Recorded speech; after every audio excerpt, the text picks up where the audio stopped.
these stages of development that we go through, and there, so in the first 7 years of our life, basically, we're just absorbing everything into our emotional body. Next 7 years, in these time frames, of course, are not exact. Next 7 years, are kind of developing our mental capacity. So we're starting to look at the world through our cognition. And then in the last 7 years, we start to develop our physical relationship to the world. And if you think of a young woman coming through those stages, and if there's any significant emotional upset going on in those first 7 years that gets locked into the emotional body, they then, in their mental efforts, trying to understand that, are doing it through the lens of a 12, 13-year old, 10, 11, 12, 13-year old who is not really capable of understanding that it's not really about them that their father is this way, or it's not really about them that the world is this way, but they kind of see themselves as kind of the responsible one for what's Yeah, going on that's around such a them. good point. Yeah. And so they're not getting that curative piece, right? They're not overcoming that emotional experience that they are carting around with them. And now they're engaged in the physical world. Well, unless we're really good as parents, and unless fathers are particularly good, which kind of is an oxymoron, at being able to mirror back to a young girl her value as a human being, as a female, who are they going to turn to? So in those Mm. 14, age 14, 15, they're going to turn to an adolescent boy. Well, that's a scary thought if you're going Mm. to try and find your identity through an adolescent boy. So Yeah, you can that's see that their ability to develop a sense of self, to get the mirroring they need about their value in this very complex society. Um, if they don't receive that, then they just don't have any place to turn to and get that internalized. So they end up relying on their physicality. How they look becomes exceedingly important. And then that's where all the eating disorder stuff starts. That's where all the identity crises start, and that's where the anxiety fits in.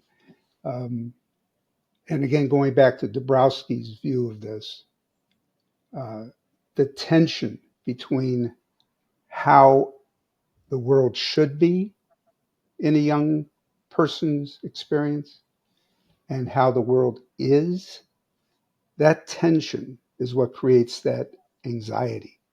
And that Mm. anxiety, then, for them to overcome that, is to begin to understand, once again, to understand who they are, what they value, and to understand that it's good for them to be feeling this disconnect between how things should be in their experience and how things actually are.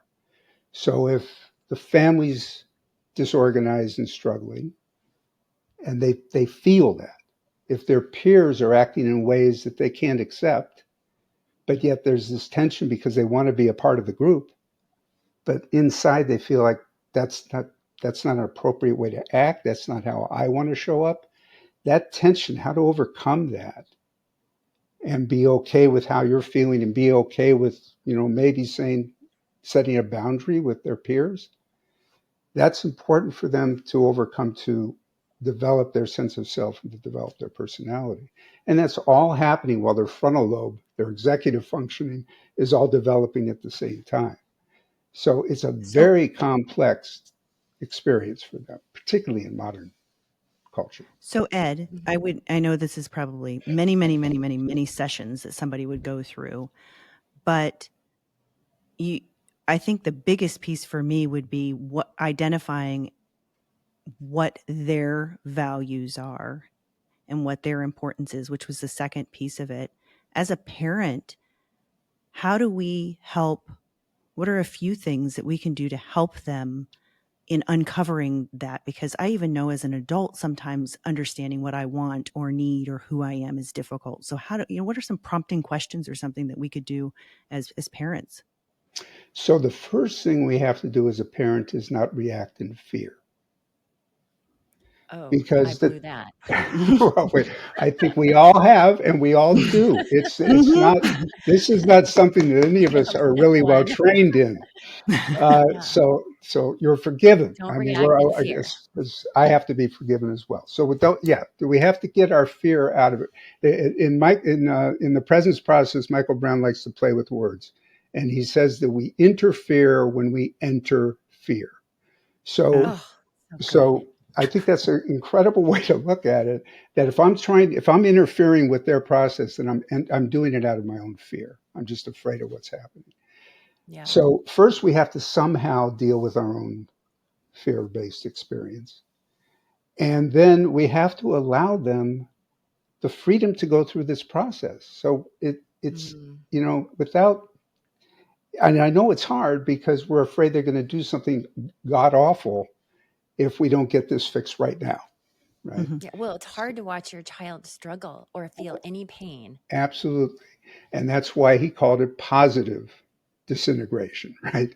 Is we have to look for the positive part. And the positive part is that this is their job as adolescents to Sure. start to identify their own values and Mhm. compare themselves to their peer group, to their family, and to reject those things that don't fit and to accept the things that do.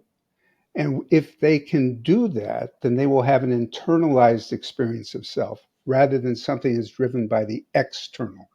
So if they just give in to their peer group and act just like their peers, even if it doesn't, and that doesn't resonate within them, they lose their sense of self. They lose that opportunity to develop their own personality. And they tend to, and we lose, therefore, as a society, we lose an individual who's going to develop into someone who concerns with the other more than with themselves. They just don't develop Mhm. that that sense of other. So um, so I think it's essential. So that's a piece for first let go of the fear, and then it's to be able to validate what they're feeling, what they're experiencing, to just keep saying over and over, I know this is not easy for you. And if you need to chat, I'm here to chat. And to allow them to have a different opinion than you might have and to play with that a little bit. Let them play with that and see how that fits. And so, a lot of times they're just concerned that they're going to get rejected by their peers. They're going to get rejected by their parents if they really vocalize what it is they're feeling. Mm. Wow, this is not where I thought we were going to end up, but this is It's so good. I know it's so interesting because I think Andrew and I can both directly relate to what you're saying. And we've had these conversations more times than I can even count now on how could we have parents have done a better job, a different job? How do we allow our child to struggle enough that it's helpful to their overall growth, but not to their detriment where now they can't get out of bed? There's it's such a slippery that is a tricky, nuanced experience from my perspective. I don't know, Andrew, if you feel the same, but balancing when it's okay to watch my kid barely making it. Is that good? It's painful for me. It's painful for them. I don't know Mhm. when to step in. Mhm. Yeah.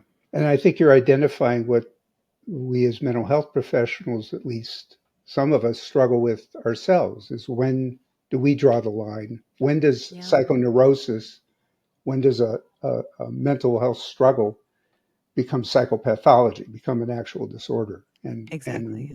And then when it does, what's the intervention then? I mean, then we have to save the vehicle, right? So if someone is depressed, so depressed that they can't get out of bed, or so anxiety ridden that they can't function, then we may have to look at interventions that are more along the lines of Western med kind of interventions.